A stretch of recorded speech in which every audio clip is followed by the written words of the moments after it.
प्रिय भाई बहन, आज की रोटी की हर सदस्य व्यक्तियों के लिए यीशु ख्रिस्तांची मधुर नावाचे सप्रेम नमस्कार। आज की दिनांक 16 मे 2026 शनिवार। मी आभार मानतो आणि मी आपल्या प्रभू ख्रिस्त येशूचे आभार मानतो, ज्याने मला सामर्थ्य दिले, कारण त्याने मला विश्वासू मानले आणि मला सेवेत नेमले। पहिली तिमोथी 1 अध्याय 12 वचन। प्रेषित पौल, ज्याने शिकवले प्रत्येक गोष्टीत आभार माना, त्याने स्वतःच्या जीवनातून ते दाखवून दिले। समस्यामध्ये आणि संघर्षामध्येही तो सतत देवाचे आभार मानत राहिला। तो रोममध्ये कैदेत असतानाही प्रभूची स्तुती करत होता, कारण स्तुती नेहमी त्यांच्या ओठावर होती। त्यामुळे कोणीही त्यांचे आनंद काढून घेऊ शकले नाही। कारागृहातून लिहिताना तो म्हणतो, प्रभूमध्ये नेहमी आनंद करा। पुन्हा सांगतो, आनंद करा। फिलिप्पियर अध्याय 4 वचन 4। जो देवाची स्तुती करतो तोच नेहमी आनंदी राहू शकतो।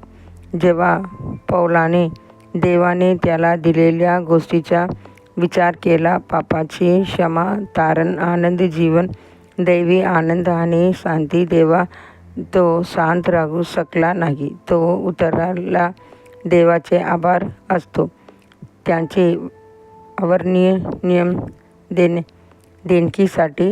2 कोरिंथियर अध्याय 9 15 वचन। फक्त तारणासाठीच नव्हे, तर यासाठीही त्याने देवाचे आभार मानले, त्याला विश्वासू मानले गेले आणि त्यांच्यावर सेवा कार्य सोपवले गेले। जर विश्वासणारा होण्याचे आनंद आभारास पात्र असेल, तर सेवा कार्य मिळणे किती मोठे आहे। पौलला या सत्याचे आश्चर्य वाटले। त्यांच्यात कमतरता असूनही नेहमी विश्वासू असणाऱ्या देवाने त्याला विश्वासू मानले आणि बोलावले, या जाणीवेने त्यांचे हृदय कृतज्ञतेने भरले। बायबल आपल्याला आठवण करून देते, कोणीही स्वतःहून हा मान घेत नाही, आणि पण देवाकडून बोलावतो तोच तो घेतो, जसे कारण होता। इब्री 5 अध्याय वचन 4। देवाची सेवा करणे हे आसमान्य आणि पवित्र बोलवणे आहे।